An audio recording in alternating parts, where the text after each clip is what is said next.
देखिए, दिल्ली में 1 जुलाई से 10 से 15 साल पुरानी गाड़ियों को सीज करने और तेल ना देने का अभियान ठंडे बस्ते में पड़ने का संकेत दिखने लगा है। लेकिन दिल्ली में पुरानी कार वालों के लिए ये बड़ी राहत है। दिल्ली सरकार ने वायु गुणवत्ता प्रबंधन आयोग को चिट्ठी लिखी है और चिट्ठी लिखकर कहा है कि वाहनों को सीज करने के लिए बनाया गया सिस्टम अभी ठीक नहीं है। दिल्ली सरकार के मंत्री मनजिंदर सिंह सिरसा ने कहा है, आयोग को जानकारी दी गई है, पेट्रोल पंपों पर जो कैमरे लगाए गए हैं ये सक्षम नहीं है। ये दिल्ली में पुरानी कार वालों के लिए बड़ी राहत की खबर है। दिल्ली सरकार ने इस तरह से एनसीआर में 1 नवंबर से शुरू होने वाले अभियान तक का वक्त ले लिया है। दूसरी ओर कार स्क्रैपिंग को लेकर नई सियासत भी शुरू हो गई है। बीजेपी और आम आदमी पार्टी इस मुद्दे पर आमने सामने दिखाई देने लगे।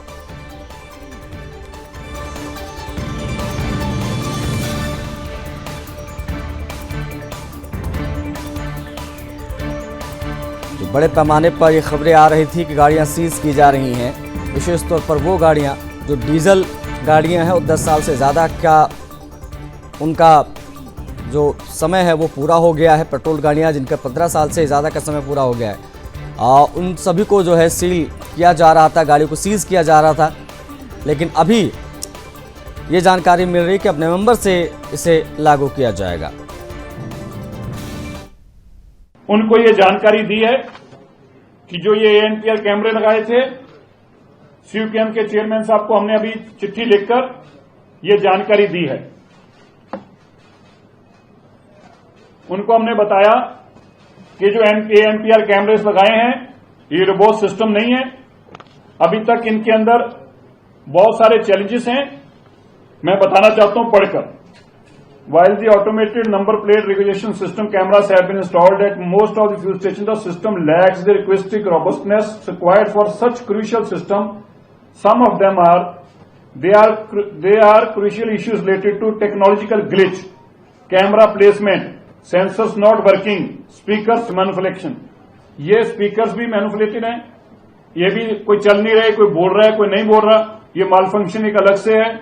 इसके साथ ही सेंसर्स की प्लेसमेंट, ये सब चैलेंजेस हैं। मार्च से ही इन्होंने अनाउंसमेंट करनी शुरू कर दी थी। 31 मार्च से हम जो है पुरानी गाड़ियों को बैन करेंगे और ईंधन नहीं देंगे पेट्रोल पंप पे। फिर उन्होंने उसकी मियाद बढ़ा के 30 जून पे ले आए।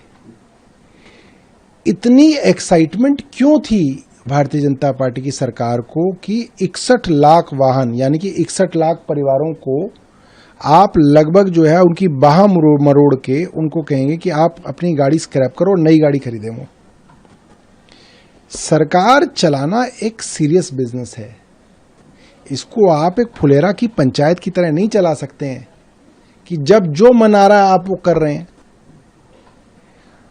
और अगर सीएक्यूएम ने कहा था तो पहली बात तो सीएक्यूएम तो कोर्ट है ही नहीं। आप तो कह रहे थे कि आपको कोर्ट ने आदेश दिया है, सुप्रीम कोर्ट ने आदेश दिया है। सीएक्यूएम तो एक अथॉरिटी है जिसके अंदर केंद्र सरकार एक बाबू को अपॉइंट करती है, उसका चेयरपर्सन। हमारे संवाददाता कनेक्ट होकर उनसे बात करेंगे। मीनाक्षी, 1 जुलाई से जो सीजिंग का कार्य चल रहा था गाड़ियों का, उसको टाल दिया गया, वजह क्या रही, क्या जानकारियां इस खबर से संबंधित है आपके पास मीनाक्षी?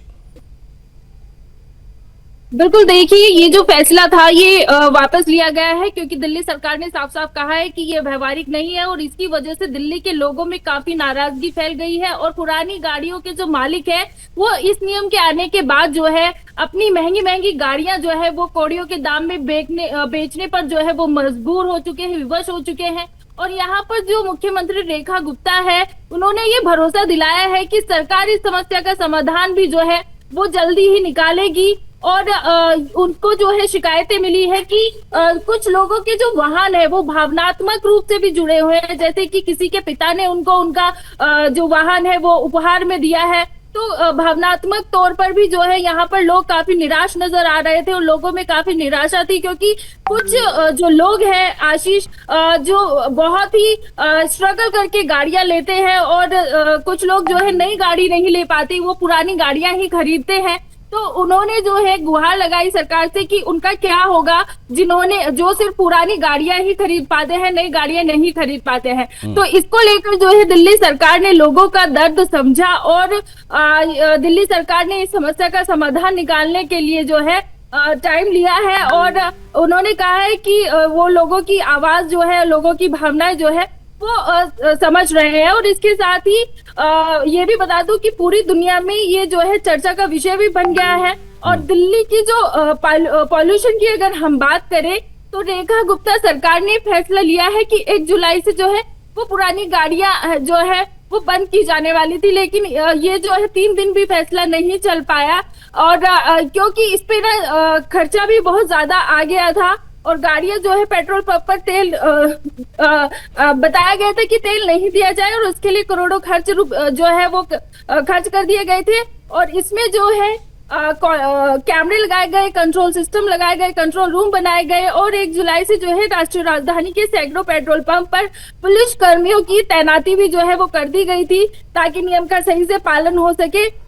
तो इसमें जो है वो खर्चा आया है, उस खर्चे के बारे में भी यहाँ पर बताया गया। और जो no fuel offer older vehicles है उसमें अगर हम बात करें तो इसके अंदर जो है 60 लाख से ज्यादा गाड़ियां आती है, जिसमें से 20 लाख जो है वो सिर्फ कारें हैं। तो यहाँ पर जो लोग ओला में गाड़ियां चलाते हैं, बिल्कुल, अगर ये फैसले को फिलहाल टाला गया है तो जिनके पास पुरानी गाड़ियां हैं उनके लिए खुशी की खबर है, लेकिन अब देखना होगा सरकार का अगला मूव क्या होता है, दोबारा इसे कब से शुरू ये करते हैं। शुक्रिया आपका मीनाक्षी, तमाम जानकारियों को साझा करने के लिए।